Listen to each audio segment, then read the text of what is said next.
¿Y si tu hijo fuera el próximo faraón y las estrellas ya lo hubieran anunciado? Olvídate de las ecografías modernas y de saber si será niño o niña. En el antiguo Egipto, cuando la reina estaba esperando un bebé, la cosa era mucho más emocionante y, por qué no decirlo, un poco más teatral. En lugar de un médico con una pantalla, tenías a un grupo de sacerdotes con barbas postizas mirando al cielo toda la noche. Su trabajo era encontrar señales y no valía cualquier cosa. Buscaban mensajes de los dioses en las estrellas, en el vuelo de los pájaros o incluso en cómo se comportaba el río Nilo. Si el río subía justo lo necesario para regar los campos, pero sin inundar las casas, era una buena señal. Significaba que los dioses estaban contentos y que el niño que venía en camino traería prosperidad. Pero si un cometa con forma de escorpión cruzaba el cielo, más valía empezar a rezar. Imagínate la presión para la futura mamá. No solo tenía que lidiar con los antojos de dátiles y los pies hinchados, sino que cada uno de sus sueños era analizado por un equipo de expertos. Si soñaba con un león blanco, los sacerdotes decían, «Será un guerrero poderoso».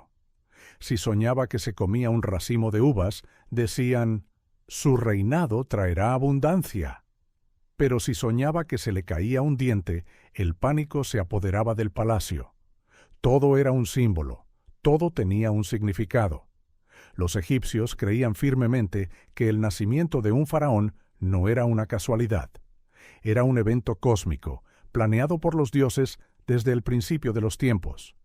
Las estrellas se alineaban de una manera especial, los animales sagrados se comportaban de forma extraña. Quizás el buey Apis, el toro más sagrado de todo Egipto, mugía 3 veces seguidas mirando al sur. Para nosotros, eso no significa nada. Para ellos, era como recibir un mensaje divino por escrito. Todo el país estaba pendiente de estas señales. No era solo un asunto de la familia real, sino que afectaba a todos. Un futuro faraón bendecido por los dioses significaba buenas cosechas, victorias en las batallas y un Nilo generoso. Un mal presagio, en cambio, podía traer sequías, hambre y caos. Así que la gente común también miraba al cielo, esperando ver algo que les diera esperanza. Los sacerdotes, por supuesto, eran los que tenían la última palabra. Eran los intérpretes oficiales de los dioses. A veces, uno sospecha que veían lo que querían ver, sobre todo si el faraón actual les hacía buenos regalos. Pero para el pueblo, su palabra era ley. Anunciaban que el niño por nacer sería amado de Ra, hijo de Horus, y un montón de títulos impresionantes más, mucho antes de que el pobre bebé hubiera siquiera respirado por primera vez. Así que, mucho antes de nacer, el futuro faraón ya tenía un destino escrito en las estrellas, un guión divino que debía seguir al pie de la letra. No había espacio para la improvisación. Su vida ya pertenecía a los dioses y a Egipto. ¿Qué pasaría si tu hijo fuera el próximo faraón y las estrellas ya lo hubieran anunciado? ¿Qué tienen en común un bebé normal y el futuro dueño del Nilo? Pues, para empezar, que ambos lloran cuando tienen hambre, necesitan que les cambien los pañales de lino y no tienen ni la menor idea de la que se está liando a su alrededor. Pero ahí acaban las similitudes. Cuando nacía un futuro faraón, el evento no era precisamente un asunto familiar y tranquilo. Era una fiesta nacional, un espectáculo. Imagina una habitación llena de sacerdotes cantando himnos, oficiales del gobierno esperando ansiosos para registrar la hora exacta del nacimiento y, por supuesto, la familia real intentando mantener la compostura. El primer llanto del bebé no era solo un llanto. Para los sacerdotes era la primera orden del futuro gobernante, una señal de su poder. Lo analizaban todo. Si lloraba fuerte, decían que tendría una voz de mando. Si nacía con mucho pelo, que sería sabio. Cualquier marca de nacimiento era un mensaje directo de los dioses. Desde el primer segundo, el bebé no era solo un bebé, era un símbolo. Era el eslabón más nuevo en una larga cadena de faraones que se remontaba a los mismísimos dioses. Sobre sus pequeños hombros ya pesaba la responsabilidad de todo un imperio. Mientras otros bebés recibían sonajeros, él recibía regalos simbólicos: un pequeño cetro de oro, una réplica en miniatura de la corona doble de Egipto. Todo para recordarle, desde la cuna, quién era y qué se esperaba de él. La gente celebraba en las calles, se hacían ofrendas en los templos. El nacimiento de un heredero aseguraba la estabilidad del reino, la continuación de la dinastía. Era una garantía de que las cosas seguirían como siempre, que los dioses seguían protegiendo a Egipto. Pero en medio de toda esa celebración estaba un bebé que solo quería dormir y comer, ajeno a los títulos que ya le estaban poniendo. Toro poderoso, señor de las dos tierras. La vida del pequeño príncipe estaba planeada al milímetro. No había espacio para sorpresas. Su nombre era elegido cuidadosamente, no porque sonara bonito, sino por su significado mágico y político. Nombres como Tutankamón, imagen viva de Amón, o Ramsés, engendrado por Ra, no eran casualidad. Eran una declaración de intenciones, una conexión directa con los dioses más poderosos. La presión recaía no solo en él, sino en toda la familia. Tenían que demostrar que su linaje era divino, que la sangre de los dioses corría por sus venas.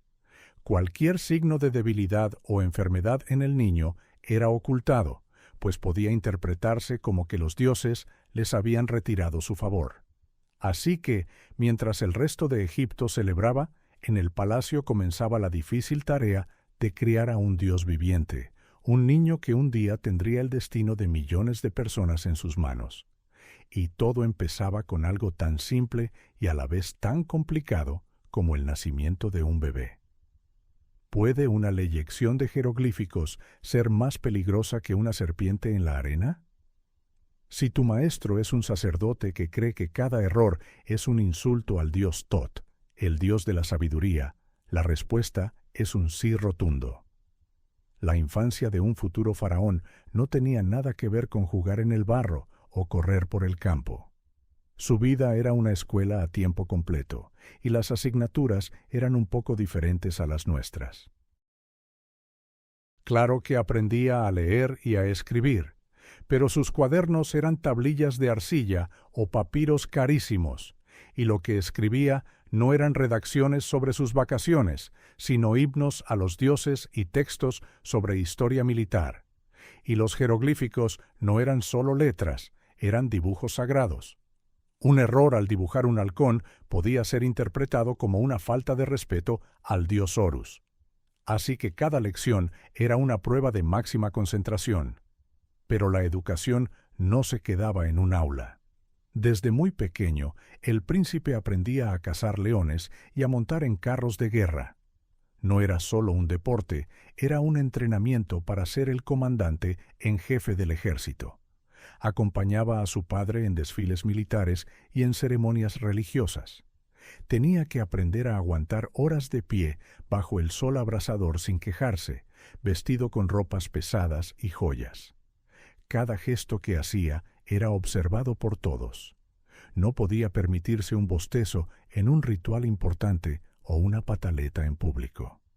Tenía que aprender a ser una figura imponente y divina, incluso cuando solo le apetecía jugar con su perro. Sus compañeros de juego tampoco eran niños cualquiera. Eran los hijos de los nobles más importantes, de los generales y de los sacerdotes. Cada juego era, en realidad, una lección de política. Aprendía a liderar, a negociar y, sobre todo, a identificar quién era leal y quién solo buscaba su propio beneficio. La parte más importante de su educación era la religiosa. Tenía que memorizar larguísimos textos sagrados, aprender los nombres y las historias de cientos de dioses y diosas y saber exactamente cómo comportarse en cada ritual. Su padre, el faraón, era el sumo sacerdote de todos los cultos, y él debía prepararse para heredar ese papel. No era solo una cuestión de fe, era la base de su poder. Si el pueblo creía que él era el único que podía hablar con los dioses y asegurar sus bendiciones, su autoridad sería indiscutible. Así que su infancia fue un constante equilibrio entre ser un niño y prepararse para ser un dios. Un día practicaba con el arco y la flecha, y al siguiente estudiaba los secretos para la vida después de la muerte. Era una infancia sin descanso, una preparación intensiva para el trabajo más difícil del mundo, gobernar Egipto. ¿Quién es peor que una serpiente en la arena? ¿Un enemigo al que ves venir o un consejero demasiado listo que te susurra al oído? Cuando el joven príncipe empezaba a entender el mundo, descubría que el palacio estaba lleno de gente muy inteligente y no todos jugaban en su equipo. Su padre, el faraón, estaba rodeado de un grupo de consejeros: el visir, que era como un primer ministro; el jefe del tesoro, que controlaba el dinero; el sumo sacerdote, que hablaba en nombre de los dioses; y el general del ejército, que mandaba a los soldados. En teoría, todos estaban ahí para ayudar. En la práctica, cada uno tenía sus propios intereses. El joven príncipe tenía que aprender a navegar en ese mar de ambiciones. Desde muy joven se le permitía sentarse en las reuniones del consejo, al principio en silencio, solo para escuchar. Y lo que oía era una lección magistral de política. Veía cómo el visir presentaba un problema, cómo el general proponía una solución militar, y cómo el sumo sacerdote advertía que los dioses preferían otra cosa. Aprendía a leer entre líneas. Cuando un consejero elogiaba mucho una de sus ideas, ¿era porque la idea era buena de verdad o porque quería ganarse su favor? Cuando otro consejero criticaba un plan, ¿era por el bien de Egipto o porque ese plan perjudicaba las tierras de su familia? Era un juego peligroso, porque una mala decisión podía costar muy caro. Confiar en la persona equivocada podía llevar a una rebelión o a una crisis económica. El visir, normalmente un hombre mayor y con mucha experiencia, se convertía en una especie de segundo maestro para el príncipe. Le enseñaba las leyes de Egipto, cómo funcionaba la administración y cómo resolver disputas entre la gente. Pero incluso del visir tenía que aprender a desconfiar un poco. Quizás el visir quería proteger su propio poder y asegurarse de que el futuro faraón no fuera demasiado independiente. El sumo sacerdote, por su parte, tenía un arma muy poderosa: la voluntad de los dioses. Si el príncipe quería hacer algo que al sacerdote no le gustaba, éste siempre podía decir: «He consultado los oráculos y los dioses no están de acuerdo». ¿Y quién podía discutir con los dioses? Estas primeras intrigas eran su verdadero examen final. Aprendía que gobernar no era solo dar órdenes, sino también saber escuchar, saber callar y, sobre todo, saber a quién no hacerle caso. Cada conversación era una prueba, y cada sonrisa de un cortesano podía esconder una daga. ¿Estás listo para un ritual donde hasta los cocodrilos del Nilo envidian tu destino? Para un joven príncipe egipcio, llegaba un momento en que la teoría se acababa y empezaba la práctica espiritual. Su primer gran ritual de iniciación no era una simple ceremonia, era su ingreso oficial en el mundo de los dioses. No era algo que se hiciera en público, a la vista de todos. Tenía lugar en las zonas más secretas y sagradas de los templos, lugares donde solo podían entrar el faraón y los más altos sacerdotes. La preparación era intensa: días de ayuno para purificar el cuerpo, baños rituales con agua sagrada del Nilo para limpiar el espíritu, y horas de meditación y estudio de textos secretos que ningún otro egipcio conocía. La presión era enorme. Un solo error, una palabra mal pronunciada en un cántico, y todo el ritual podía fracasar, atrayendo la ira de los dioses en lugar de su bendición. Imagina la escena. El príncipe, todavía un muchacho, es conducido a una cámara oscura, iluminada solo por la luz de unas pocas antorchas. El aire está cargado con el humo del incienso más caro. Las paredes están cubiertas de jeroglíficos que cuentan la historia de la creación del mundo. Las estatuas de dioses con cabeza de animal parecen observarlo desde las sombras. El sumo sacerdote, con su máscara de Anubis o de Horus, lo guía a través de una serie de pruebas simbólicas. Quizás tiene que pasar por una puerta que representa el umbral entre el mundo de los vivos y el de los muertos, o responder a acertijos cuyas respuestas están en los textos sagrados que ha estudiado. No es un examen de historia, es una prueba de su alma. El objetivo era demostrar que era digno de ser el intermediario entre los hombres y los dioses. El momento culminante del ritual era cuando el sacerdote, en nombre de los dioses, le revelaba algunos de sus nombres secretos y le confería poder divino. Era como si una parte de la esencia de los dioses se transfiriera a él. Lo ungían con aceites sagrados, lo vestían con ropas ceremoniales y le entregaban símbolos de poder que nunca antes había podido tocar.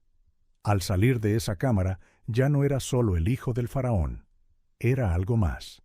Se había convertido, a los ojos de la religión y de sí mismo, en un ser semidivino.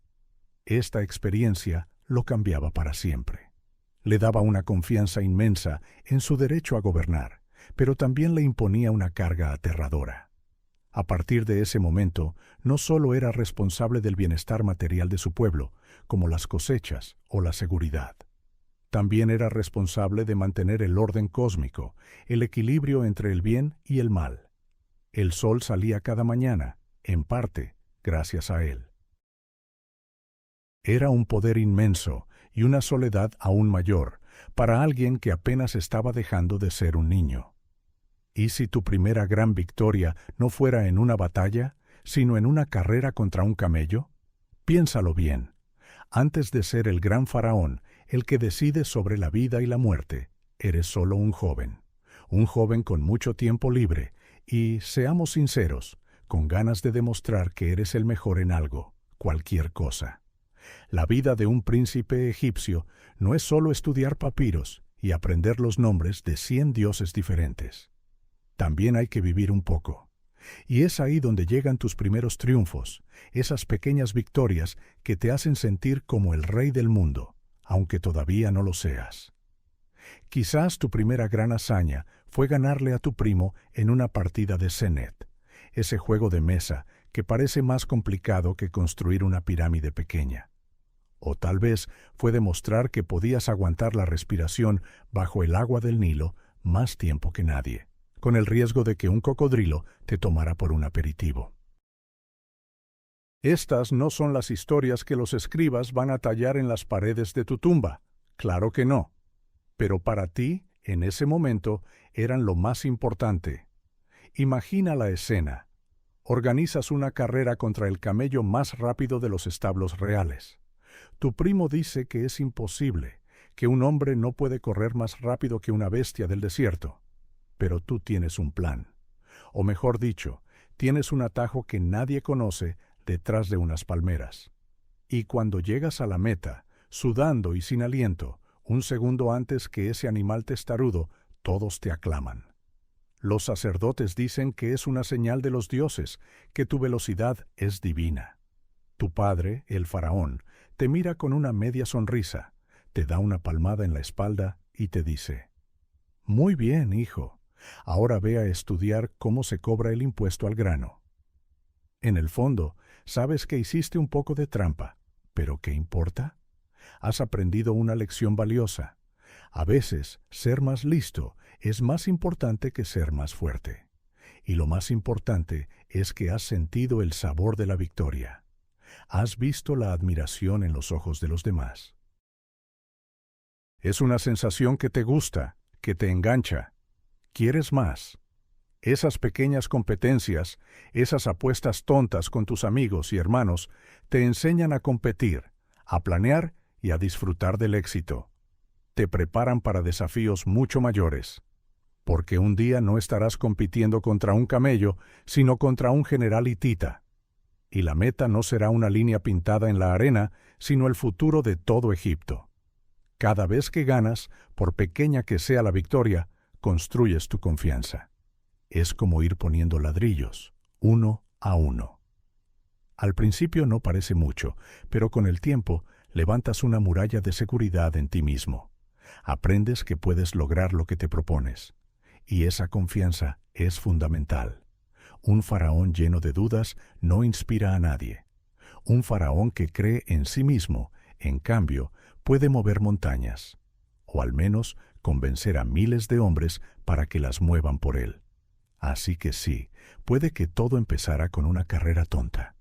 Pero esa carrera te enseñó a querer ganar, y un faraón, por encima de todo, debe ser un ganador. ¿Te imaginas intentar sobrevivir en un palacio lleno de consejeros que sonríen por delante y afilan cuchillos por detrás? Bienvenido a tu adolescencia en la corte del faraón. Esto no es un juego de niños. Es una partida de Senet donde cada casilla es una trampa y cada jugador quiere tirarte del tablero. Mientras tú estás ocupado ganando carreras de camellos, otros están jugando a un juego mucho más peligroso, el juego del poder. Y tú, como futuro faraón, eres la pieza principal. Todos tienen un ojo puesto en ti. El gran visir, ese hombre que siempre parece saberlo todo y habla en susurros. El sumo sacerdote, que te recuerda constantemente que los dioses te observan, pero sobre todo que él interpreta lo que los dioses quieren. Tus tíos y primos que te sonríen en los banquetes, pero que en el fondo piensan que ellos serían mejores faraones que tú. Es un ambiente complicado. Cada palabra que dices es analizada. Cada gesto es interpretado. Es como caminar por un campo lleno de serpientes. Tienes que aprender a distinguir cuáles son inofensivas y cuáles están listas para morder. Te dan consejos, por supuesto. Joven príncipe, deberías pasar más tiempo con los soldados, te dice un general. Lo que realmente quiere decir es, ven a mi terreno para que pueda controlarte. Oh, futuro señor de las dos tierras, la meditación junto al estanque de los cocodrilos sagrados te dará sabiduría, te sugiere un sacerdote. Lo que quizás quiere decir es, a ver si con un poco de suerte te caes y tenemos un problema menos. Aprendes a leer entre líneas. Aprendes que un sí puede significar quizás y que un por supuesto puede significar ni en tus sueños. Es agotador. No puedes confiar plenamente en casi nadie. Tienes que desarrollar una especie de sexto sentido para detectar la falsedad. Es como ir al mercado. Tienes que saber distinguir el pescado fresco del que ya huele mal, aunque el vendedor te jure que lo acaba de pescar. Tu padre, el faraón, lo sabe. Él ha jugado a este juego toda su vida. A veces te da pistas, te enseña a moverte en este nido de víboras. Escucha a todos, pero no creas a ninguno del todo, te dice una noche. Observa lo que hacen, no lo que dicen. Es la lección más importante que recibirás, más valiosa que cualquier lección de historia o de escritura. Así que empiezas a jugar. Das información sin importancia a un consejero para ver a quién le llega. Haces un comentario casual a otro para ver su reacción. Pones pequeñas trampas para ver quién cae. No es agradable, pero es necesario para sobrevivir. Descubres quién es leal, quién es ambicioso y quién simplemente es un tonto útil. Es una educación brutal, pero efectiva. Te curte la piel. Te obliga a ser más inteligente, más cauto, más calculador. Porque entiendes que un día, cuando te sientes en el trono, estas mismas personas te rodearán. Y necesitarás saber exactamente con quién puedes contar y a quién debes vigilar de cerca. La política no se aprende en los papiros. Se aprende en los pasillos oscuros del palacio, entre susurros y miradas que lo dicen todo. Y si logras sobrevivir a esto, si aprendes a jugar y a ganar, entonces, y solo entonces, estarás listo para ser rey. Estás listo para gobernar a un montón de gente que cree que las pirámides aparecieron solas y que el Nilo sube porque los dioses están de buen humor. Pues más te vale estarlo, porque llega un día en que tu padre, el faraón, decide que ya es hora de que dejes de jugar y empieces a trabajar de verdad. Te llama a la sala del trono y con un gesto de la mano te dice: Hijo, la ciudad de Memphis y sus alrededores son tuyos. Ve y adminístralos. Intenta no quemar nada. Y así, de repente, tienes tu primer trabajo de verdad. La responsabilidad te cae encima como un bloque de granito. Ya no se trata de ganar juegos o de esquivar las intrigas del palacio. Ahora tienes gente a tu cargo. Personas de verdad, con problemas de verdad. Y todos esperan que tú, el hijo del faraón, tengas todas las respuestas. Es como si tus padres te dejaran a cargo de la casa por primera vez. Te dan una lista de cosas que hacer y te dicen: confiamos en ti. El pánico es real. Llegas a tu nueva ciudad y te das cuenta de que ser un gobernante es mucho más que sentarse en un asiento bonito. El primer día, un grupo de agricultores viene a quejarse de que los canales de riego están atascados y el agua no llega a sus campos. Al día siguiente, el recaudador de impuestos te dice que la cosecha de cebada ha sido mala y que no se podrán cumplir las cuotas para los almacenes del faraón. Y por la tarde, dos vecinos se presentan gritando porque una de sus cabras se comió las flores del otro. Y tú tienes que solucionar todo eso. Tienes que tomar decisiones. Si ordenas limpiar los canales, ¿quién lo hará? ¿Y quién les pagará? Si la cosecha es mala, ¿cómo alimentarás a la gente y llenarás los graneros? Y por todos los dioses, ¿qué haces con la cabra y las flores? No hay un manual de instrucciones para esto. Tienes que escuchar, pensar y decidir. A veces aciertas.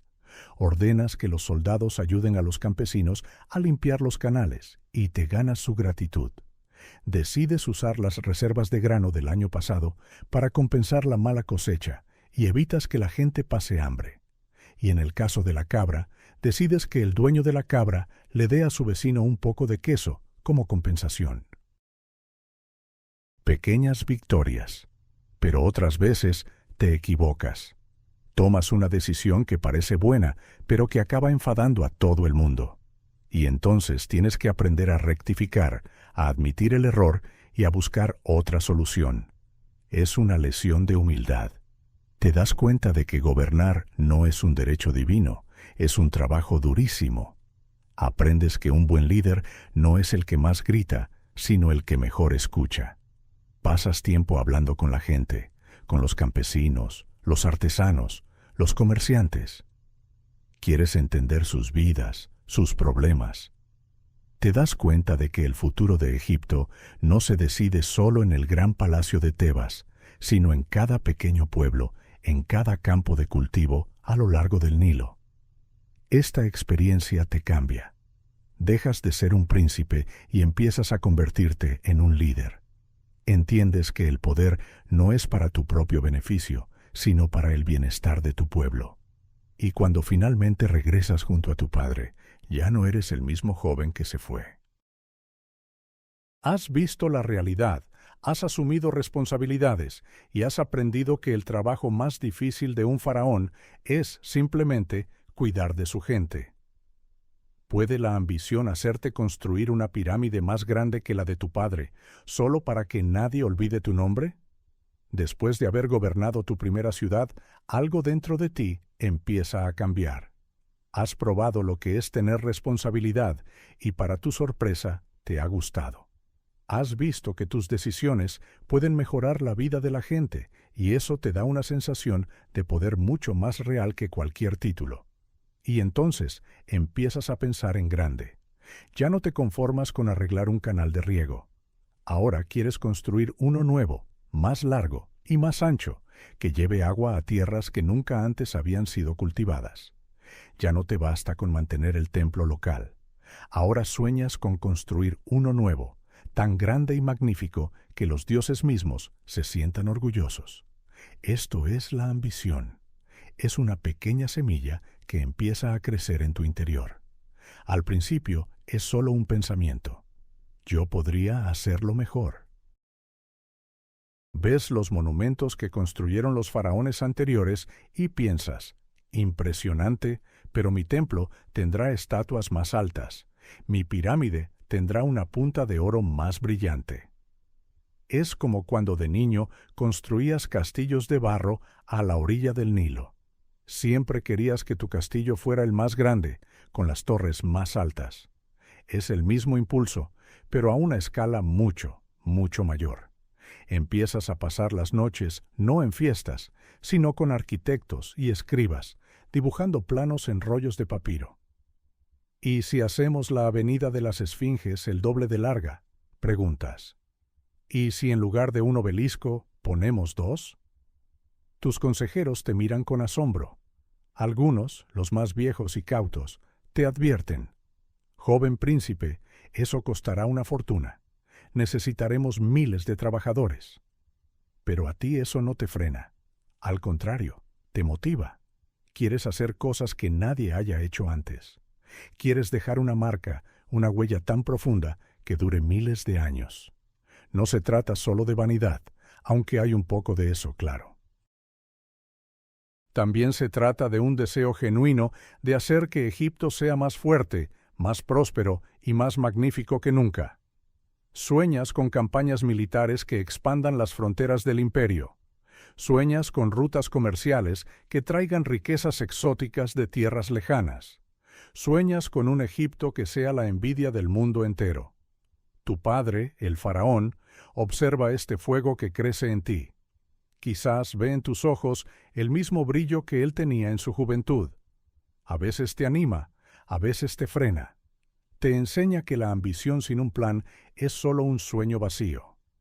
Un gran plan no es nada sin la gente que lo lleve a cabo y sin el grano para alimentarlos. Te dice, primero asegura los cimientos y luego construye tan alto como quieras. Así aprendes a equilibrar tus grandes sueños con la realidad. Aprendes a planificar, a calcular los costes, a organizar a la gente. Tu ambición se vuelve más inteligente, más madura. Ya no es solo un deseo infantil de tener el juguete más grande, es la visión de un futuro rey que quiere construir un legado. Y así, mientras el resto del mundo te ve como un joven príncipe, en tu mente ya eres un constructor de imperios. Estás diseñando el futuro, tu futuro, y estás decidido a que sea grandioso. ¿Qué pesa más en el corazón? ¿Perder al maestro que te enseñó todo o intentar levantar una pirámide sin una sola cuerda? Durante toda tu juventud siempre hubo alguien a tu lado, un mentor. Quizás era tu viejo tutor, el que te enseñó a leer los jeroglíficos y te contó las historias de los grandes faraones del pasado. O tal vez un general veterano, el que te enseñó a usar la espada y a montar en carro, y te explicó que una batalla se gana tanto con la cabeza como con la fuerza. O incluso un sacerdote sabio que te enseñó los rituales y te ayudó a entender el complicado corazón de los hombres. Esta persona era tu red de seguridad. Cuando tenías una duda, acudías a él. Cuando cometías un error, él te ayudaba a corregirlo. Era la voz de la experiencia, el mapa que te guiaba en un territorio desconocido. Te sentías seguro sabiendo que estaba ahí. Y entonces, un día, ya no está. Quizás la vejez finalmente se lo lleva en un viaje hacia el campo de juncos. O quizás simplemente se retira a una vida tranquila en una pequeña finca junto al Nilo, cansado de los juegos de poder del palacio. Sea como sea, su silla está vacía. Y el silencio que deja es enorme. Al principio, es como si te hubieran quitado el suelo bajo los pies. Te enfrentas a un problema, a una decisión difícil, y tu primer instinto es darte la vuelta para preguntarle, ¿qué harías tú? Pero no hay nadie. Estás solo. Es una sensación aterradora. Es como aprender a navegar por el Nilo. Tu maestro siempre estuvo al timón, mostrándote cómo leer las corrientes y evitar los bancos de arena. Pero ahora te ha soltado el timón a ti, y tú estás en medio del río, con la corriente empujando y el destino de la barca en tus manos.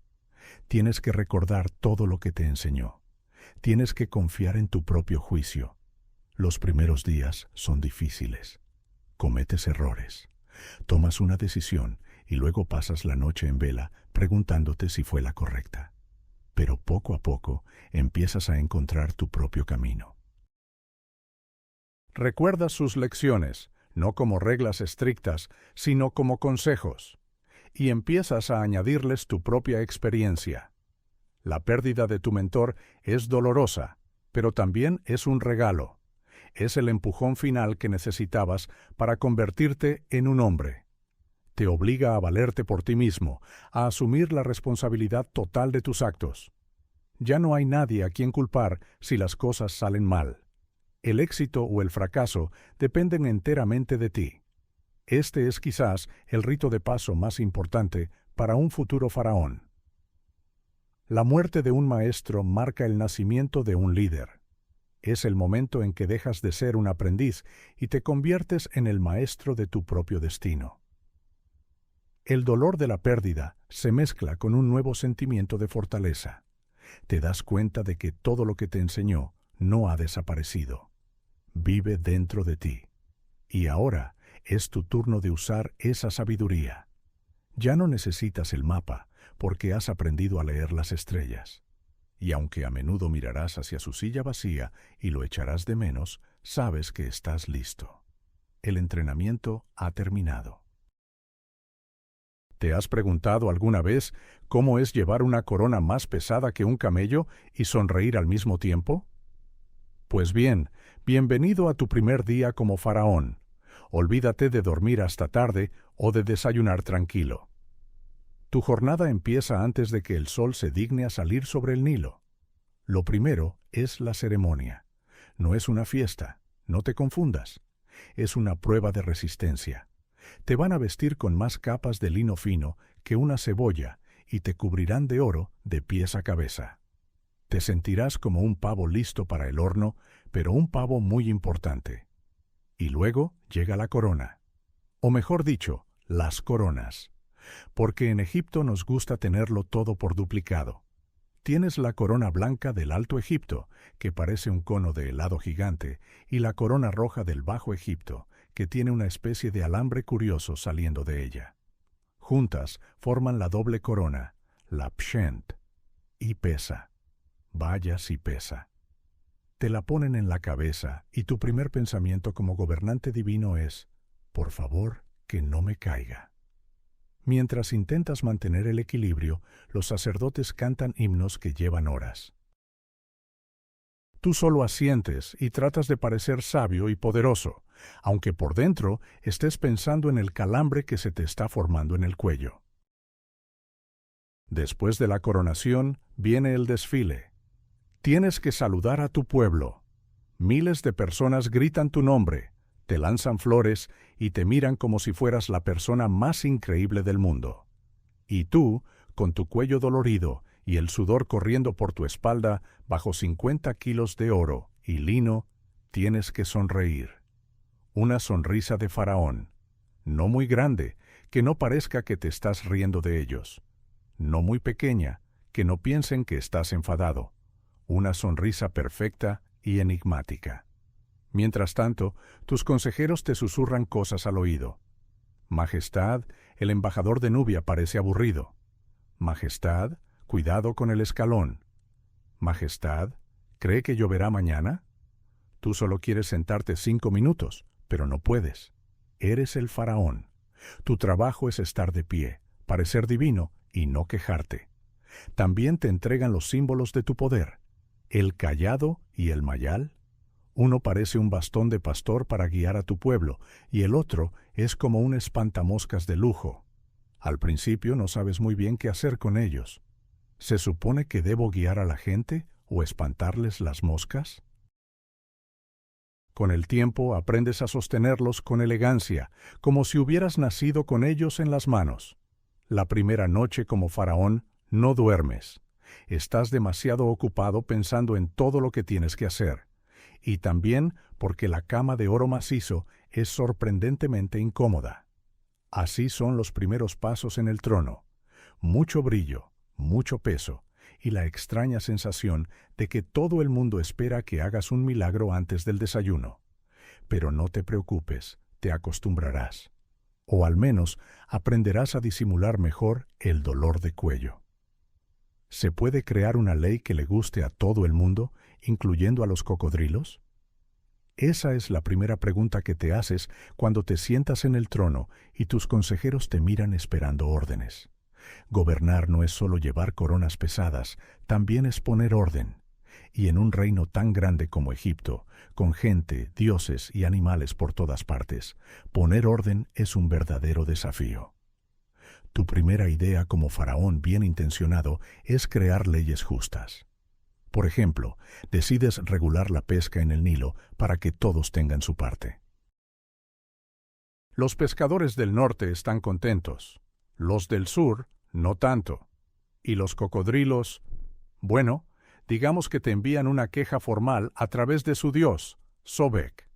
Resulta que ahora pescan menos y tienen hambre.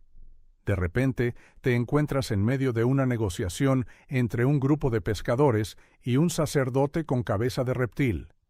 Y te das cuenta de que la justicia es más complicada de lo que parecía. Luego decides ocuparte de los impuestos. Quieres que sean justos. Los ricos pagarán más, los pobres menos. Suena bien, ¿verdad? Pues prepárate para las visitas. Los nobles vendrán a tu palacio a explicarte, con gráficos dibujados en papiros carísimos, por qué sus cosechas han sido un poco flojas este año. Los comerciantes te dirán que sus barcos tuvieron mala suerte con el viento. Todos tienen una excusa. Al final, recaudar impuestos se convierte en un juego del gato y el ratón, y tú eres el gato más grande y con más poder de todo Egipto. Pero no todo son quejas. También tienes que crear leyes que organicen la vida diaria. Por ejemplo, una ley sobre la calidad de la cerveza. Esto es muy importante. Un egipcio sin su cerveza es un egipcio infeliz. Así que estableces una norma. La cerveza debe tener cierto grado de alcohol y no puede estar aguada. El castigo para quien la venda de mala calidad es severo. Tendrá que beberse un barril entero de su propia creación. Verás que rápido mejora la calidad. También necesitas reglas para el tráfico de carros y camellos en las ciudades. ¿Quién tiene preferencia en un cruce? ¿El carro del visir o la caravana de un mercader? Decides que los peatones siempre tienen preferencia, sobre todo si llevan una ofrenda para los dioses. Es una ley popular y además te asegura que las ofrendas lleguen a tiempo a los templos. Una de las cosas más difíciles es escribir las leyes. Los escribas son los encargados, pero tienes que vigilarlos. Son listos y les gusta usar palabras complicadas. Les pides que escriban las leyes de forma sencilla, para que hasta un agricultor que no sabe leer pueda entenderlas si se las leen. El que roba un pan, devuelve dos. Simple y directo. Con el tiempo, aprendes que gobernar es como ser el padre de una familia muy, muy grande. No puedes hacer felices a todos todo el tiempo. Pero si logras que la cerveza sea buena, que las calles estén ordenadas y que los cocodrilos no se coman a los pescadores demasiado a menudo, entonces vas por buen camino. Ser faraón es, al final, encontrar el equilibrio y asegurarte de que tus leyes no tengan lagunas por las que se pueda colar un hipopótamo. ¿Qué es más difícil, construir una pirámide o explicarles a los obreros que no están construyendo en la playa? Como faraón, pronto descubres que tienes un impulso irrefrenable de construir cosas. Cosas grandes, muy grandes. No puedes ser un faraón que se respete si no dejas tras de ti un par de templos y, por supuesto, una tumba que haga que la gente se pregunte ¿cómo diablos la construiste? Así que llamas a tu arquitecto jefe, un tipo muy inteligente que te muestra unos planos en un papiro que parece interminable. Majestad, te dice con orgullo, aquí construiremos su pirámide. Será la más grande, la más alta, la más brillante.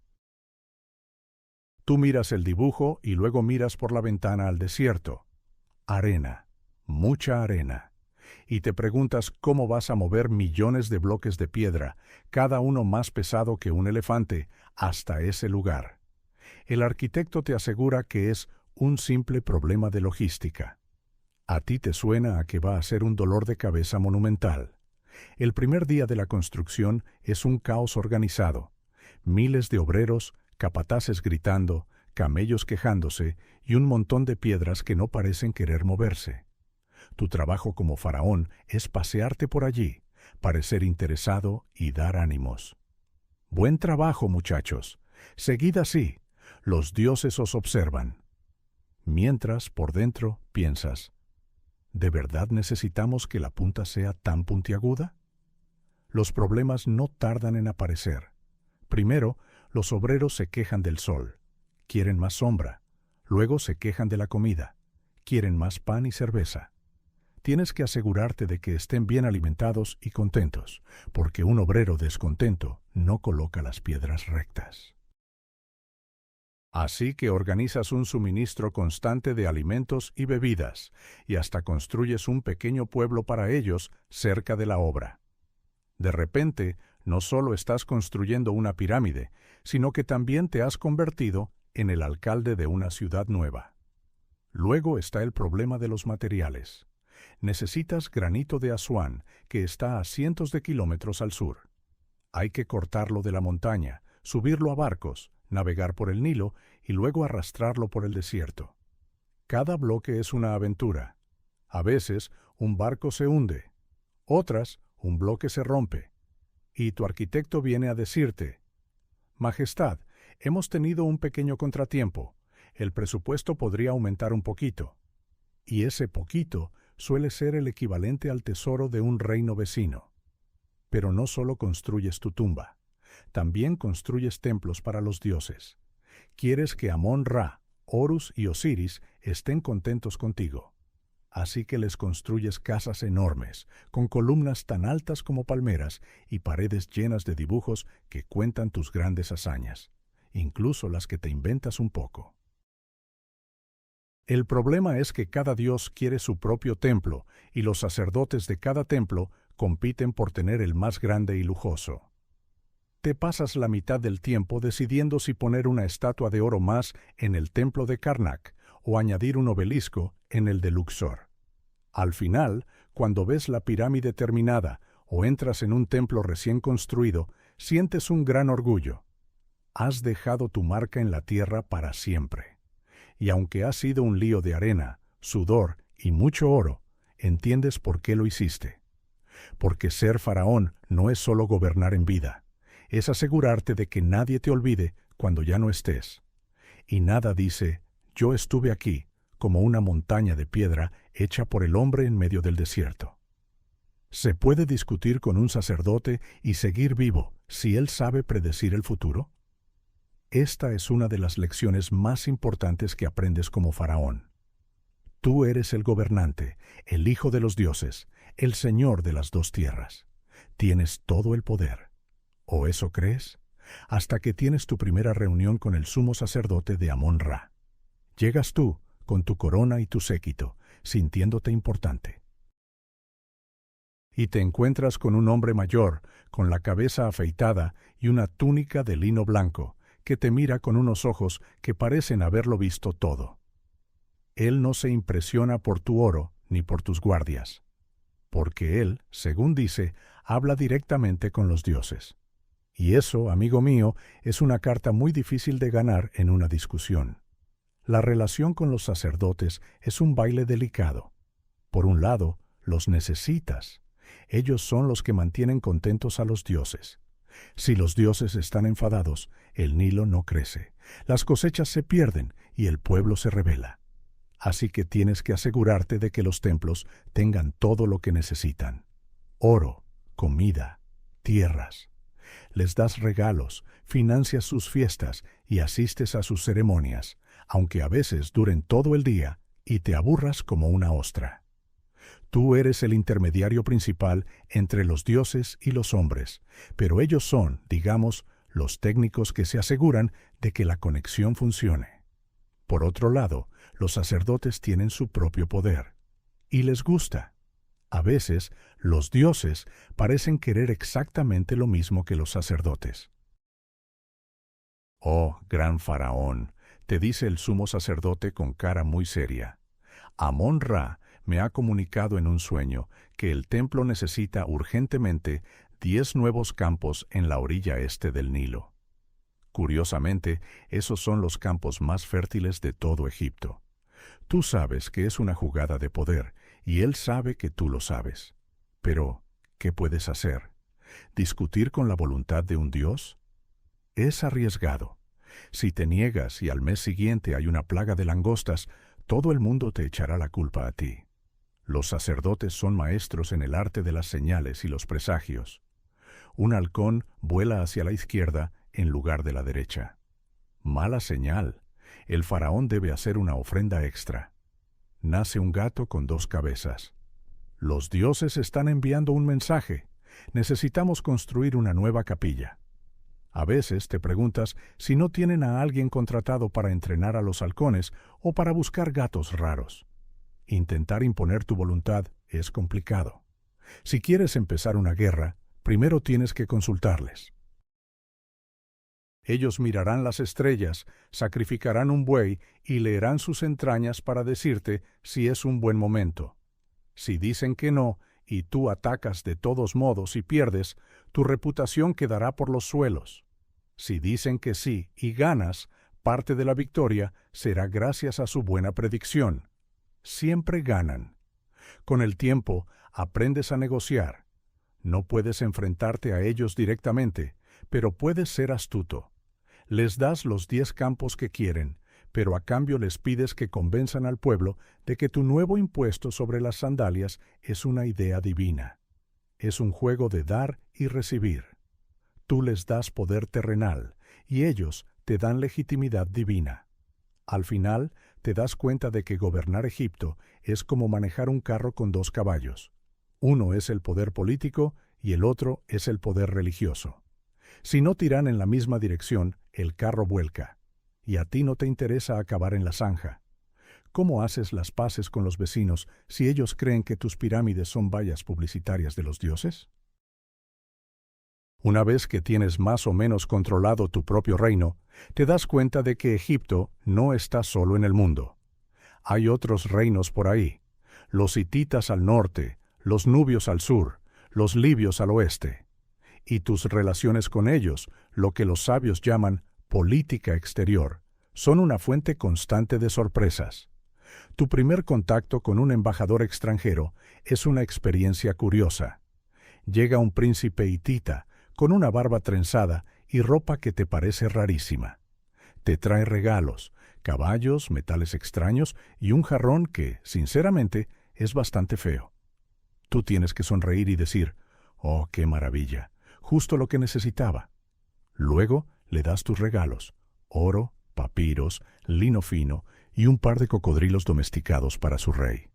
El truco está en dar un regalo que parezca más caro que el que has recibido, pero sin pasarte, para no parecer desesperado. Es un arte. Las negociaciones son aún más divertidas. El embajador hitita te dice que su rey es el hermano del sol. Tú le respondes que tú eres el hijo del sol. Y pasáis media hora discutiendo sobre quién tiene una relación familiar más cercana con el astro rey. Al final, todo se reduce a cosas más prácticas. Ellos quieren acceso a tus minas de oro, y tú quieres su madera para construir barcos. Así que firmáis un tratado, un documento larguísimo escrito en 2 idiomas sobre una tablilla de arcilla, que básicamente dice: «No nos atacaremos y seremos amigos, siempre y cuando el negocio vaya bien». A veces, la diplomacia no funciona. Tu vecino del sur, el rey de Nubia, decide que una parte de tu territorio en realidad le pertenece a él. Te envía un mensaje bastante maleducado. Tienes 2 opciones, la guerra o la diplomacia. Pruebas primero lo segundo. Le envías un mensaje diciendo: «Mi querido hermano de Nubia, creo que ha habido un malentendido. Mis dioses dicen que esa tierra es mía, y mis dioses rara vez se equivocan». Él te contesta: «Mis dioses dicen lo contrario». Cuando los dioses no se ponen de acuerdo, es hora de que hablen los ejércitos. Preparar una guerra es un lío enorme. Tienes que reunir a tus soldados, entrenarlos, fabricar miles de flechas y asegurarte de que los carros de guerra tengan las ruedas bien engrasadas. Luego, te pones tu armadura más brillante, te subes a tu carro dorado y te pones al frente de tus tropas. No tienes que luchar de verdad, para eso están los generales. Tu trabajo es parecer valiente e inspirar a tus hombres. Cuando ganas la batalla, vuelves a casa como un héroe. Haces un gran desfile, muestras a los prisioneros y el botín, y encargas que dibujen tu gran victoria en las paredes de todos los templos. Es una buena publicidad para tu reinado. A veces, para sellar un tratado de paz, tienes que casarte con la hija de un rey extranjero, o casar a tu hermana con él. Estas alianzas matrimoniales son muy prácticas. La princesa llega a tu corte con una dote enorme y un séquito que habla un idioma que nadie entiende. Tienes que ser amable con ella, aunque encuentres sus costumbres muy raras. Todo sea por la paz y por la ruta comercial de incienso. Al final, te das cuenta de que el mundo es como un gran tablero de juego. Mueves tus piezas, diplomáticos, ejércitos, princesas, con cuidado, intentando ganar ventaja sin provocar un desastre. Y siempre, siempre, tienes que asegurarte de que tus pirámides se vean más grandes y brillantes que los palacios de los demás. Porque en la política internacional el tamaño sí que importa. ¿Qué da más miedo? ¿Que todo el pueblo se levante contra ti o que tu cocodrilo de palacio te mire mal? Piénsalo bien. Un levantamiento popular es ruidoso, desordenado y, sinceramente, un poco predecible. La gente se enfada porque la cosecha fue mala o porque subiste el impuesto sobre la cerveza. Salen a la calle con palos y antorchas, gritan tu nombre y con un poco de suerte se cansan y vuelven a casa cuando les prometes un festival extra en honor a la diosa Bastet. Gestionar una revuelta es como calmar a un niño con una rabieta. Requiere paciencia, una distracción brillante y a veces una mano firme de tus guardias. Les das un poco de pan, les construyes un obelisco nuevo y reluciente para que lo admiren, y la mayoría se olvida de por qué estaban enfadados. Es un problema de gestión, de relaciones públicas. Pero una conspiración en el palacio, eso es otro nivel de terror. Ahí es donde entra en juego el cocodrilo. Tu cocodrilo sagrado, ese que alimentas con las mejores carnes y al que todos hacen reverencias, es el símbolo perfecto de tu círculo cercano. Parece leal, te mira con esos ojos fríos y antiguos, y tú crees que está de tu lado. Pero un día notas que te mira de una forma extraña, con un poco más de hambre de lo normal. Así son los conspiradores. No gritan en la calle, susurran en los pasillos oscuros del palacio. Puede ser tu propio hermano, celoso porque tú naciste primero. Puede ser tu visir, ese hombre tan eficiente y servicial que siempre te sonríe mientras calcula cuánto veneno necesita para tu copa de vino. Incluso puede ser tu esposa principal, que quiere asegurarse de que su hijo, y no el de otra, sea el próximo en llevar la doble corona. Estas personas no usan palos, usan palabras dulces y dagas escondidas. Un levantamiento popular pone a prueba tu capacidad para gobernar a las masas.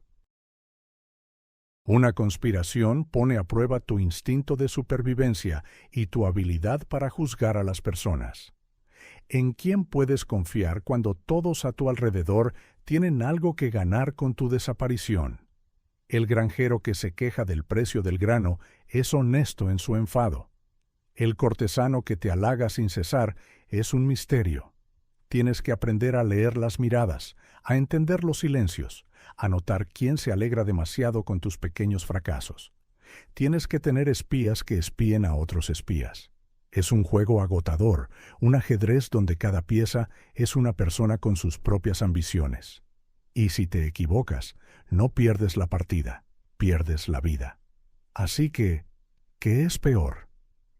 La multitud ruidosa es un dolor de cabeza, pero el silencio de un amigo que afila un cuchillo en la sombra es lo que de verdad no te deja dormir por la noche. Al final, ser faraón significa que debes mantener contentos a miles de extraños, pero sobre todo, debes vigilar muy de cerca a los pocos que dicen quererte. Y por si acaso, dale siempre un trozo de carne extra al cocodrilo. Nunca se sabe. ¿Cómo se gobierna un país cuando el pan es más caro que el oro y nadie sabe contar más allá de sus dedos? Bienvenido al maravilloso mundo de la economía egipcia. Crees que ser faraón es solo sentarse en un trono dorado y dar órdenes, pero la mayor parte del tiempo te la pasarás preocupado por el grano. Sí, el grano. Esa cosa simple y aburrida es la base de todo tu poder.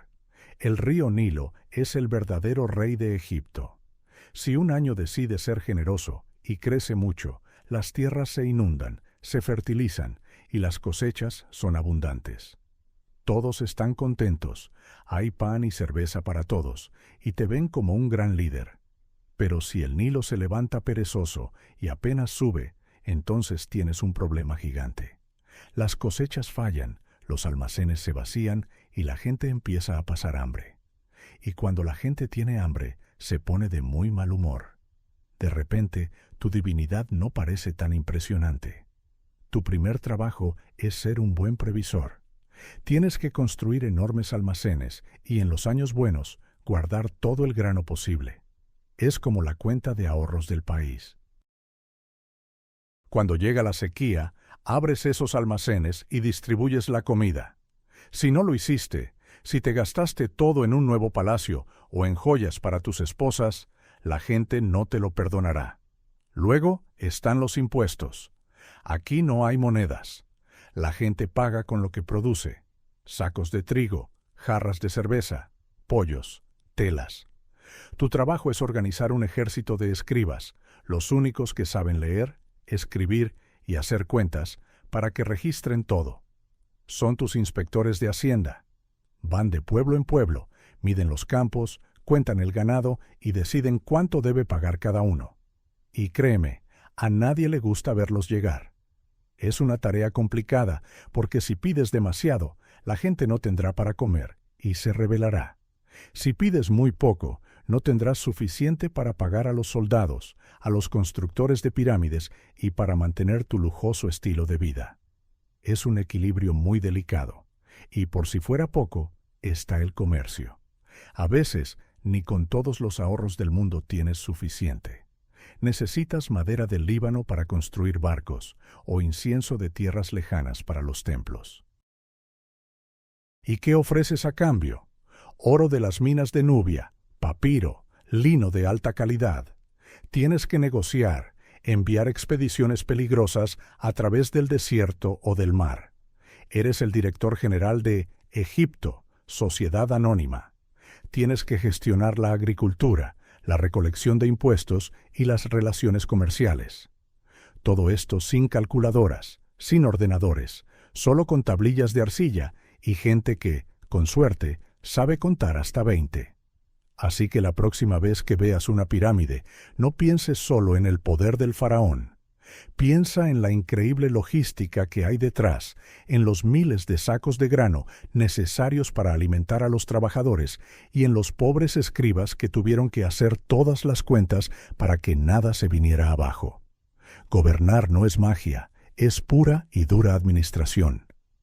¿Se puede gobernar Egipto sin volverse loco con los líos amorosos de palacio? La respuesta corta es no.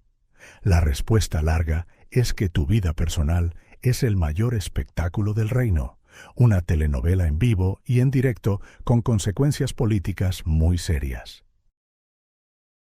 Tu principal deber como faraón, aparte de mantener el país en marcha, es asegurar el futuro. Y eso significa una sola cosa: tener un heredero varón. Para lograrlo, no tienes una sola esposa, tienes varias. Está la gran esposa real, la principal, la reina. Pero también hay otras esposas secundarias y un harén lleno de mujeres de todo el reino y de tierras extranjeras. Parece un paraíso, ¿verdad?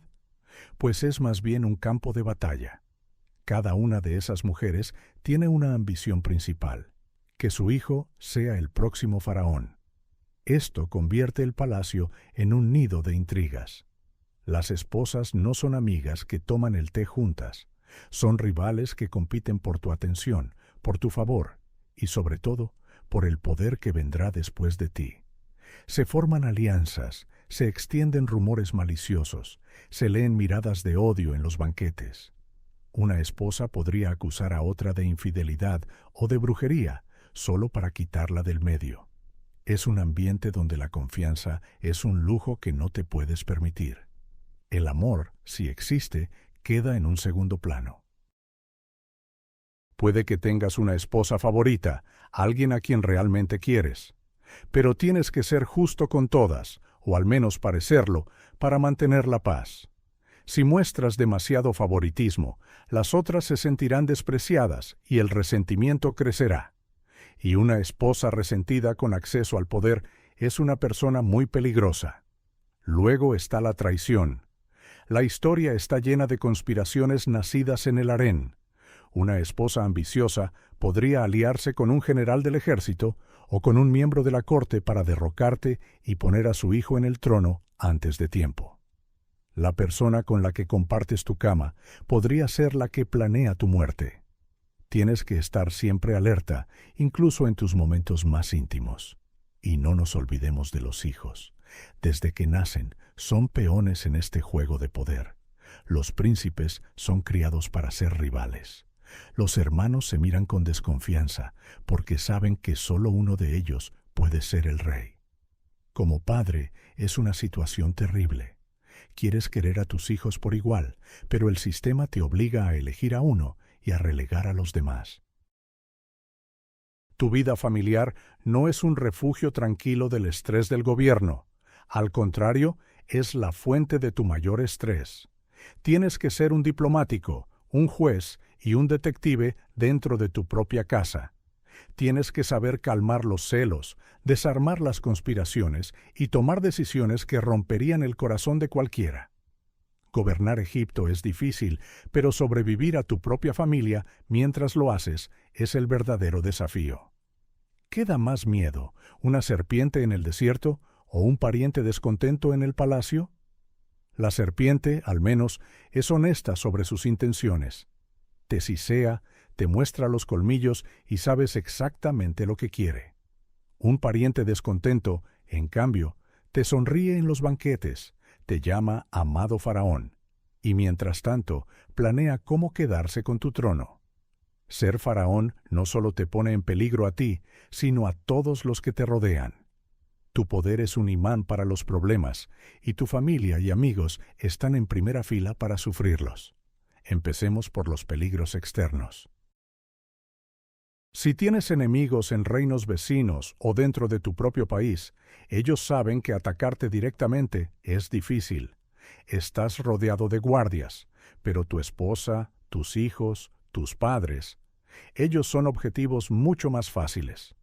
Un enemigo podría intentar secuestrar a tu hijo para exigirte un rescate o para desestabilizar tu gobierno. Podrían intentar envenenar a tu esposa para debilitarte emocionalmente. Tu familia se convierte en tu punto débil y tienes que vivir con el miedo constante de que alguien les haga daño para llegar a ti. Por eso los príncipes y princesas no tienen una infancia normal. Siempre están vigilados, sus movimientos están controlados y se les enseña a no confiar en extraños. Pero el verdadero peligro, el más complicado, viene de adentro, de tu propia sangre. Tu hermano menor, que creció a tu sombra, podría pensar que él sería un mejor faraón. Tu tío, que tiene influencia en el ejército, podría creer que ya es hora de un cambio de liderazgo. Estos parientes tienen acceso al palacio, conocen tus rutinas, saben en quién confías. Son la amenaza perfecta porque se esconden a plena vista. Una revuelta la puedes aplastar, a un enemigo extranjero lo puedes combatir. Pero, ¿cómo luchas contra tu propio primo sin destruir a tu familia? Cada decisión que tomas como gobernante tiene un impacto directo en ellos. Si le das a tu hermano un puesto importante, la gente dirá que es favoritismo. Si no se lo das, él se sentirá insultado y podría empezar a conspirar. Es una situación sin salida. Incluso tus amigos de la infancia están en una posición difícil. Si los mantienes cerca, se benefician de tu poder, pero también se convierten en blancos. Si los alejas para protegerlos, puedes perder a las únicas personas con las que podías ser tú mismo. Esta es una de las lecciones más duras de la responsabilidad. Tu corona no solo te pesa a ti, su peso recae sobre los hombros de todos los que amas. Tienes que protegerlos no solo de las serpientes y los asesinos, sino también de la envidia, la ambición y la amargura que tu propio poder genera. Ser faraón es aceptar que la seguridad de tu familia depende enteramente de tu sabiduría y de tu capacidad para navegar por un mar de lealtades falsas y sonrisas peligrosas. ¿Se pueden ignorar las profecías y seguir viviendo feliz y contento? En el antiguo Egipto, intentar eso sería como intentar ignorar al río Nilo. Sencillamente, no se puede. Tu vida como faraón está completamente entrelazada con el mundo de los dioses, los presagios y las predicciones. Y los sumos sacerdotes son los que tienen la línea directa con ese mundo. Imagina esta escena. Estás planeando construir un templo magnífico en tu honor. Los arquitectos tienen los planos, los trabajadores están listos. De repente, el sumo sacerdote del templo de Amón-Ra pide una audiencia urgente. Entra con cara muy seria y te dice: «Oh, gran faraón, los dioses han hablado a través del vuelo de las aves. Las estrellas no están alineadas. Construir el templo este año traerá la desgracia sobre Egipto. ¿Qué haces? Tienes dos opciones, y ninguna es buena. La primera opción es ignorarlo. Te ríes y dices: «Gracias por el consejo, pero yo soy el faraón y el templo se construye». Esto te hace parecer fuerte y decidido, pero es una apuesta muy arriesgada. Si durante la construcción ocurre cualquier cosa mala, una tormenta de arena, un accidente, una enfermedad entre los trabajadores, todo el mundo, desde el campesino más humilde hasta el noble más poderoso, dirá que es culpa tuya, que has desafiado a los dioses. Tu popularidad caerá en picado y la gente empezará a pensar que no eres el líder adecuado. La segunda opción es hacerle caso. Anuncias que, por respeto a los dioses, el proyecto se pospone. Esto te hace parecer piadoso y sabio a los ojos del pueblo. Pero tiene otro problema. Acabas de demostrar que los sacerdotes tienen poder sobre ti. Si pueden detener la construcción de un templo, ¿qué más pueden hacer? Podrían empezar a recibir mensajes divinos sobre tus decisiones militares, tus impuestos o incluso sobre con quién debes casarte. De repente, ya no eres el único que manda. Compartes el poder con un grupo de hombres que dicen hablar en nombre de los dioses. Y aquí viene la pregunta clave. ¿Los dioses hablaron de verdad? ¿O es que al sumo sacerdote simplemente no le gustaba tu arquitecto? ¿O quería que invirtieras el dinero en su propio templo en lugar del tuyo?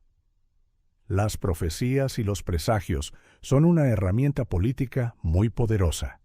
Los sacerdotes, que eran personas muy educadas e inteligentes, sabían cómo usar el miedo y la fe de la gente para influir en tus decisiones.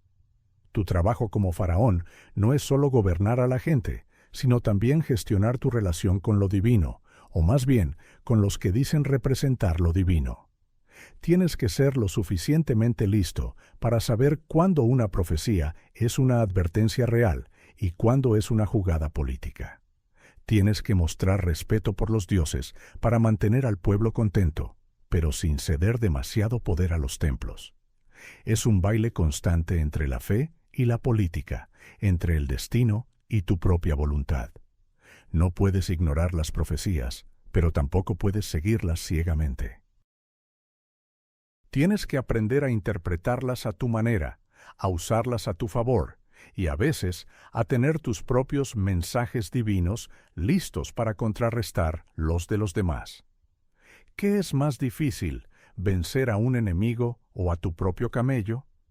Créanme, He hecho ambas cosas, y la respuesta no es tan sencilla como parece. Cuando vas a la guerra, todo está claro. Hay un enemigo, tienes un ejército, y el objetivo es que al final del día queden más de los tuyos que de los de ellos. Si ganas, hay desfiles, la gente te lanza flores, los poetas escriben canciones sobre tu valentía y los escultores se apresuran a tallar tu cara victoriosa en alguna pared. Es un trabajo agotador, no me malinterpreten, pero es muy vistoso. La gente lo entiende. Victoria es igual a faraón grande y fuerte. Fin de la historia. Pero un camello es diferente. A un camello no le importa si eres el hijo de Ra. Si no quiere moverse, no se mueve.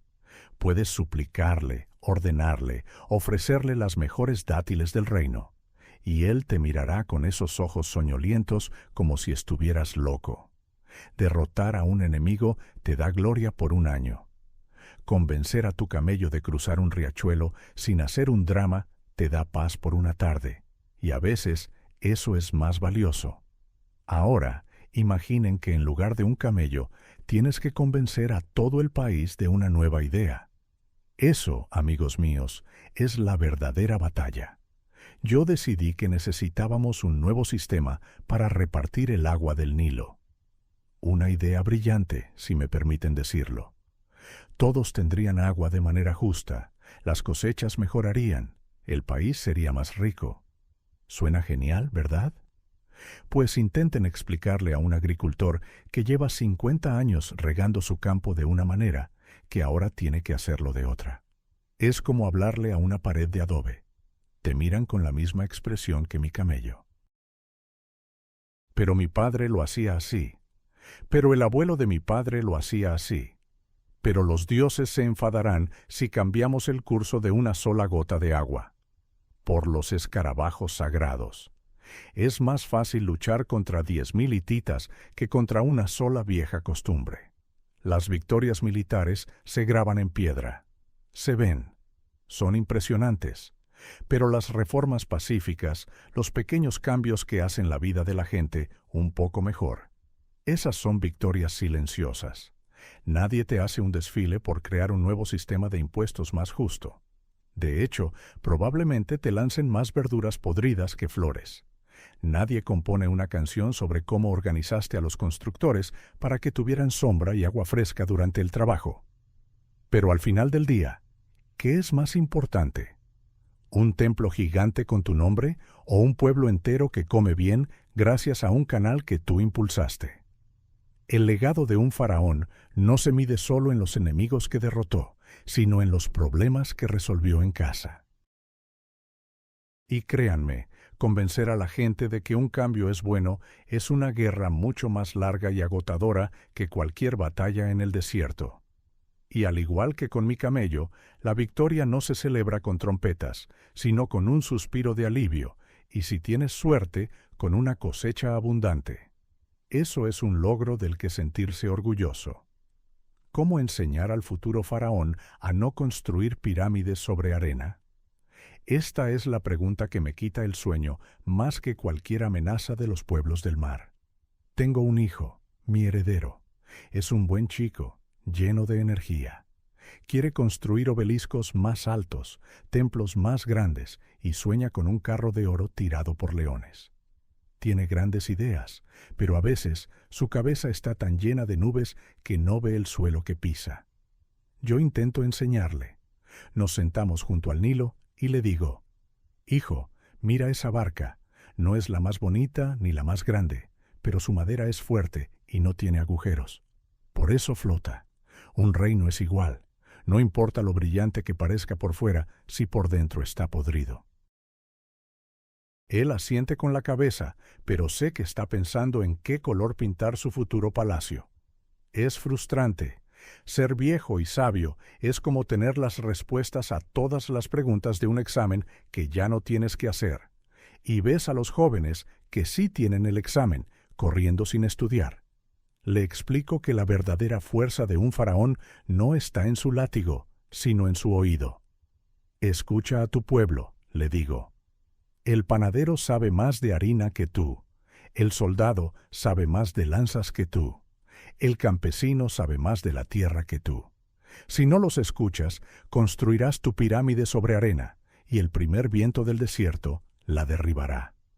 Él me dice, sí, padre, y luego se va a practicar con su arco y flecha. Intento darle ejemplos prácticos.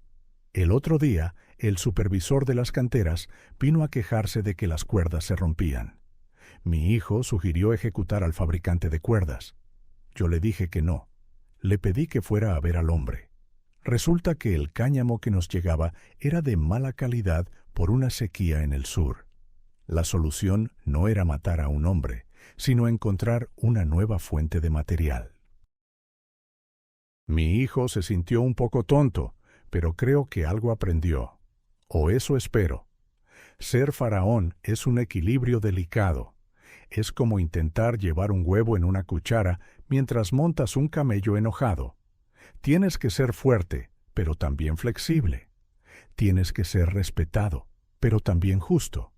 Tienes que pensar en la eternidad, pero sin olvidar que la gente necesita comer hoy. Y eso es lo que intento enseñarle. Que un reino se construye persona a persona, decisión a decisión, no con grandes gestos vacíos. Cada orden que das es un bloque de piedra para tu pirámide. Si la orden es estúpida o injusta, es un bloque de arena. Y puedes apilar muchos bloques de arena, y desde lejos puede que parezca una pirámide, pero no es más que un montón de polvo esperando a desmoronarse. Al final, supongo que no puedo obligarle a aprender. Solo puedo darle el mapa y señalarle dónde están las arenas movedizas. Él tendrá que caminar su propio camino. Solo rezo a todos los dioses para que recuerde mirar al suelo de vez en cuando, y no solo a las estrellas. ¿Se puede ser un dios y no perder el sentido del humor? Se lo digo yo, no solo se puede, sino que se debe. Si no te ríes, te vuelves loco. Imaginen la escena. Te levantas por la mañana y antes de que puedas tomar un sorbo de agua, ya tienes a 3 sacerdotes cantando himnos sobre tu despertar divino que ilumina el mundo. Es halagador los primeros 5 minutos, pero después de 30 años solo quieres que te dejen en paz con tu desayuno. La gente cree que ser un dios viviente es pura fiesta. Y sí, tiene sus ventajas. Nadie te discute en las reuniones, siempre tienes el mejor asiento y tu cara está en todas las monedas, lo cual es genial para no tener que llevar identificación. Pero también tiene su lado extraño. Un día, durante una ceremonia muy solemne para bendecir la crecida del Nilo, me picó un mosquito en la nariz. En una nariz divina, nada menos. Tenía un picor terrible. ¿Y qué se supone que haga un dios en esa situación? No puedes rascarte como una persona normal. Eres el hijo de Horus. Tienes que mantener la compostura, parecer sereno y poderoso mientras por dentro estás gritando. Tuve que aguantar 1 hora de discursos con una nariz que picaba como si tuviera un ejército de hormigas. En ese momento tienes 2 opciones. O te enfadas con el mundo, o te ríes por dentro de lo ridículo que es todo. Yo elegí reírme. O esa vez que mi visir, un hombre muy serio y digno, tropezó con una alfombra y cayó de bruces a mis pies. Todos se quedaron en silencio, aterrorizados. Esperaban que yo, el dios, me ofendiera. Pero la imagen fue tan graciosa que no pude evitar soltar una carcajada. Al principio, la gente se asustó, pero luego, al ver que yo me reía, todos se relajaron. El visir se levantó, rojo como un pimiento, y yo le dije, «No te preocupes, hasta los más grandes necesitan recordar que el suelo está ahí». Ese día, creo que me gané más respeto que con cualquier decreto. El culto a la personalidad es una bestia peligrosa. Si te lo tomas demasiado en serio, empiezas a creerte que de verdad eres infalible. Y un faraón que cree que nunca se equivoca es el camino más rápido al desastre. El humor te mantiene con los pies en la tierra. Te recuerda que, aunque te llamen Señor de las 2 tierras, sigues siendo un hombre que a veces tiene indigestión, al que le pican los mosquitos y que puede tropezar con sus propias sandalias. Ser un Dios es un papel que interpretas para tu pueblo. Les da esperanza, orden y un sentido de seguridad. Pero nunca debes olvidar que debajo de la corona de oro y el maquillaje hay una persona, y esa persona necesita reírse. Porque el día que dejes de verle el lado divertido a ser un Dios, ese día te habrás convertido en una estatua de piedra, incluso antes de que te pongan en tu tumba. ¿Qué es más importante, la herencia o la última sonrisa antes de partir? He pasado toda mi vida construyendo mi herencia. Templos que rascan el cielo, estatuas tan altas que parecen conversar con los dioses, y una tumba tan llena de tesoros que haría sonrojar al propio sol. Mis escribas no paran de trabajar, grabando cada batalla ganada, cada canal construido, cada ley que he dictado. Mi nombre, creen ellos, vivirá para siempre en la piedra y el papiro. Y durante mucho tiempo yo también lo creí. Pensaba que eso era lo importante, dejar algo tan grande que nadie pudiera olvidarme. Pero hoy, mientras el sol se pone sobre el Nilo y pinta el cielo de naranja y púrpura, me doy cuenta de algo. El sol también se pone para mí. Los médicos susurran entre ellos, los sacerdotes preparan los rituales para mi viaje al más allá, y mi hijo ya está midiendo las cortinas del salón del trono. Es el orden natural de las cosas. No estoy asustado, solo pensativo. Miro alrededor de mi habitación. Hay oro por todas partes, lapislázuli, maderas exóticas. Pero mis ojos se detienen en un pequeño amuleto de madera tallada que está sobre mi mesa. Me lo regaló mi hija cuando tenía 5 años. Es un escarabajo un poco torcido, con una pata más corta que las otras. Ella dijo que era para darme suerte. En ese momento, ese pequeño trozo de madera sin valor me parece más precioso que todo el oro de mi tumba. ¿Por qué? Porque recuerdo su sonrisa cuando me lo dio. Una sonrisa pura, llena de amor. Y me pregunto, ¿qué es lo que de verdad dejamos atrás? Las pirámides se pueden derrumbar, los imperios pueden caer, el oro puede ser robado, pero el recuerdo de una sonrisa, de un momento de alegría compartida, eso es más difícil de borrar. Pienso en mi vida, no en las grandes ceremonias, sino en los pequeños momentos. La vez que conté un chiste tan malo que hasta el general más serio se rió. El sabor del primer melón dulce del verano. La sensación de la brisa del río en una tarde calurosa. Esas cosas no están escritas en ninguna crónica. No se pueden poner en una tumba. Pero son la verdadera tela de la vida. Mi herencia, los grandes monumentos, son para el mundo. Son para la historia. Pero esa última sonrisa, el recuerdo de la felicidad en los ojos de alguien a quien quieres, eso es para mí. Es lo que me llevaré en mi barca solar en mi viaje a través de la noche. Así que, mientras espero el final, no pido que revisen los planos de mi pirámide. Pido que venga mi nieta más pequeña y me cuente cómo le ha ido el día. Su risa será el último tesoro que guarde. Y, sinceramente, es el único que realmente importa. ¿Cómo dejar una huella en la historia si hasta los camellos olvidan el camino? Es una buena pregunta. He visto a mi mejor guía del desierto perderse porque su camello decidió de repente que una ruta que había hecho 100 veces era completamente nueva para él. Los camellos son criaturas de memoria selectiva, y, en muchos sentidos, la historia es como un camello. Recuerda algunas cosas con una claridad asombrosa y olvida otras por completo, sin ninguna razón aparente. Yo he construido pirámides. Son grandes, puntiagudas y muy difíciles de ignorar. Uno pensaría que eso es suficiente para dejar una huella. Ahí está la pirámide del gran faraón tal y cual, dirán. Pero con el tiempo, ¿recordarán por qué la construí? ¿Recordarán las miles de vidas de los trabajadores? ¿El sudor? ¿La ingeniería? ¿O simplemente será una montaña de piedra exótica para que los futuros viajeros se saquen retratos? También he encargado crónicas. Mis escribas han llenado cientos de rollos de papiro con mis hazañas. Cada batalla, cada decreto, incluso lo que comí en los banquetes importantes. Pero el papiro es frágil. Se quema, se pudre, se lo comen los ratones.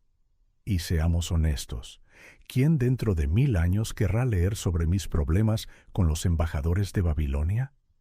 Probablemente sea tan emocionante como leer una lista de la compra. Entonces, ¿qué queda? ¿Cuál es el legado verdadero, la huella que no se borra? Creo que no está en la piedra ni en el papel. Está en las historias, las leyendas que la gente cuenta alrededor del fuego.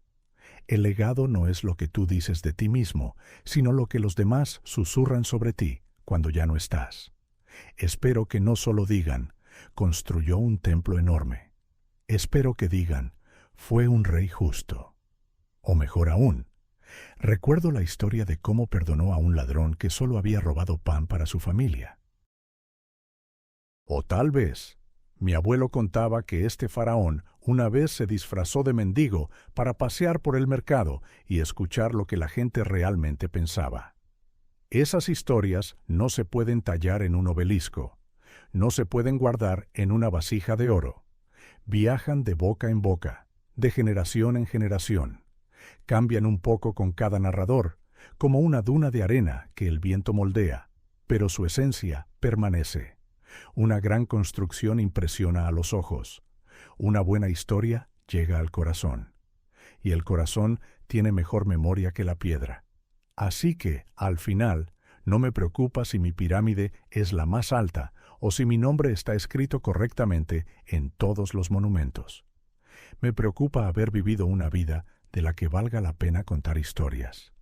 Porque una buena historia, a diferencia de un camello testarudo, nunca olvida el camino. Y esa es la única inmortalidad que un hombre, incluso un faraón, puede desear.